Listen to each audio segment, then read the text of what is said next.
Bismillahirrahmanirrahim. Assalamualaikum warahmatullahi wabarakatuh. Dalam video kali ini kita akan membahas mengenai deret Taylor dan deret Maclaurin.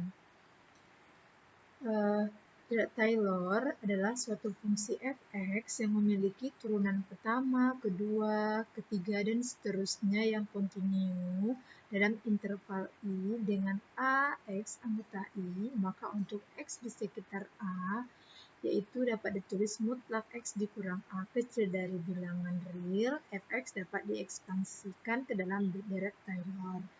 Ini bentuk deret Taylor yaitu fx sama dengan fa ditambah x dikurang a per 1 faktorial dikali dengan f aksen turunan pertama untuk a ditambah x dikurang a lalu dikuadratkan per 2 faktorial dikali f double aksen turunan kedua dari A sampai seterusnya.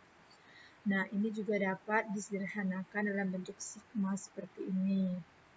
Nah, di sini ada Tnx itu dikatakan deret Taylor, sedangkan Rnx-nya itu disebut dengan sisa. Deret Maclaurin adalah dalam kasus khusus jika A sama dengan 0 maka disebut deret Maclaurin atau disebut dengan deret Taylor baku dan didefinisikan sebagai fx sama dengan f0 ditambah x per 1 faktorial dikali dengan f aksen 0 ditambah x kuadrat per 2 faktorial dikali f double aksen 0 sampai seterusnya. Jadi perbedaannya di sini antara deret Maclaurin dengan Taylor. Kalau untuk Taylor itu untuk x di nilai tertentu, sedangkan kalau dari Maclaurin untuk x-nya sama dengan 0 atau a-nya sama dengan 0. Nah, apa manfaatnya? Dari deret Maclaurin ini sangat bermanfaat dalam metode numerik untuk menghitung atau menghampiri nilai-nilai fungsi yang susah dihitung secara manual, seperti epsilon x, sin x, log x, atau ln x tambah 1, dan lain-lain. Kita tidak bisa menghitung nilai tersebut tanpa menggunakan bantuan kalkulator atau tabel. Namun, dengan memanfaatkan Maclaurin, kita akan lebih mudah menghampiri atau menghitung nilai dari fungsi tersebut. Contoh, di sini fungsi fx sama dengan epsilon x. Maka ini akan kita rubah ke dalam bentuk deret Maclaurin. Ini adalah rumus bentuk umum dari deret Maclaurin. Nah, jadi kita di sini butuh f0, kemudian f aksen 0, f double aksen 0, dan sampai seterusnya. Ini untuk turunan pertama atau f aksennya, turunan dari epsilon x, yaitu dirinya sendiri, kita untuk x-nya sama dengan 0, maka dapat f aksen itu adalah 1. Kemudian untuk turunan keduanya, yaitu dirinya sendiri. Lalu kita ganti x-nya dengan 0, maka untuk turunan keduanya diperoleh 1 juga. Sampai seterusnya.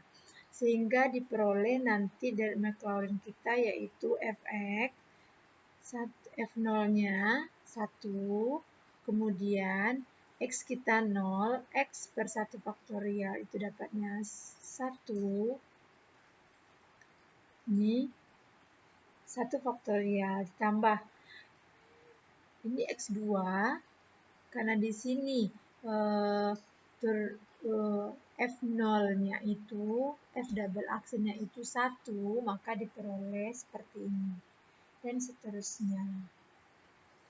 Begitu juga kalau untuk fx ln x tambah 1. Diperoleh nanti deret Taylor-nya yaitu deret Maclaurin-nya x dikurang x kuadrat per 2 ditambah x pangkat 3 per 3 dikurang x pangkat 4 per 4 ditambah x pangkat 5 per 5 dan seterusnya.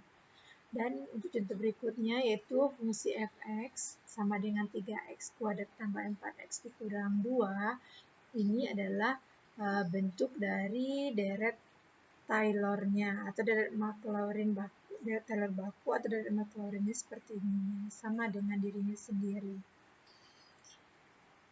Nah, kegunaan dari kita membahas dari Maclaurin dengan Taylor ini yaitu untuk polynomial approximation. Di sini misalnya kita ingin membuat perkiraan untuk sebuah fungsi yang kompleks pada sekitar X sama dengan 0. Perkiraan paling simpel adalah menentukan sebuah konstanta. Seperti ini.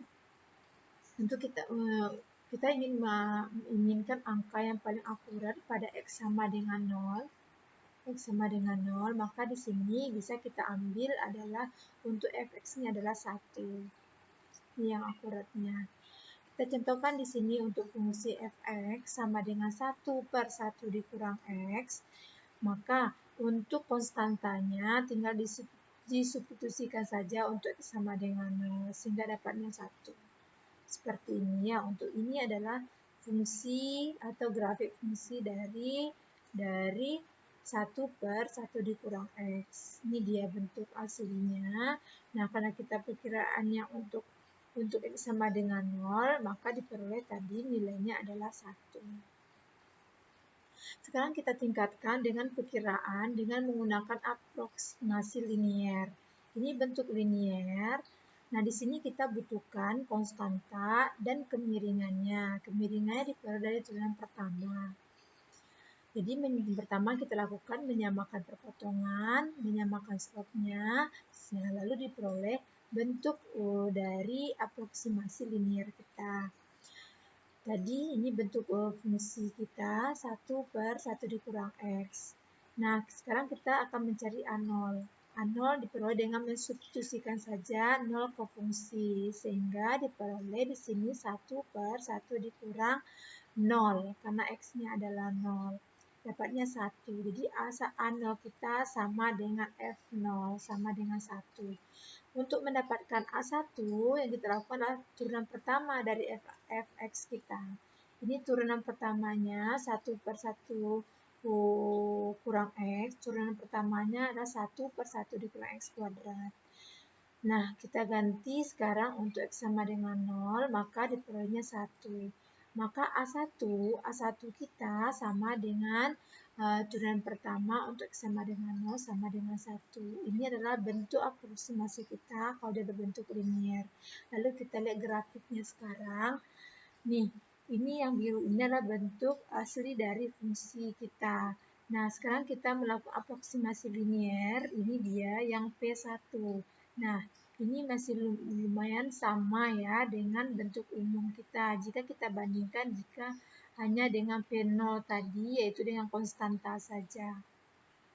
Karena dia lebih mewakili dari fungsi aslinya untuk P1. Jika kita bandingkan dengan P0 tadi hanya konstanta saja.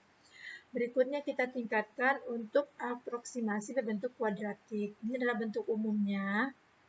Jadi kita sekarang butuh A0, konstanta, kemiringan, dan A2 untuk turunan kedua nanti. Nah, ini contohnya. Sebelumnya kita sudah dapat A0 kita 1, A1 kita adalah 1. Ini adalah bentuk umum dari kuadratik kita. A0-nya sudah tadi, dapatnya 1, A1 kita 1. Sekarang kita mencari A2. Turunan kedua dari fungsi fx kita adalah 2/1 dikurang X pangkat 3. Nah, diperoleh 2A sama dengan F double aksen 0 sama dengan 2. Sehingga diperoleh A2 itu adalah 1. Sehingga bentuk aproksimasi kuadratik kita adalah ini dia. Kita substitusikan 1 tambah X. Karena A1-nya 1 tadi, ini dia jadinya X tambah, karena A2 kita dapatnya 1 juga, jadinya ini. 1 tambah X tambah X kuadrat. Nah, kalau kita perhatikan di sini, P2 kita lumayan lebih mendekati lagi ke bentuk asli dari fungsi kita. Jadi, intinya di sini, akurasi perkiraan akan bertambah seiring dengan bertambahnya polinom. Perhatikan lagi, kalau kita tingkatkan di sini sampai P6, maka dia lebih mendekati lagi ke fungsi aslinya. Semoga bisa dipahami. Assalamualaikum warahmatullahi wabarakatuh.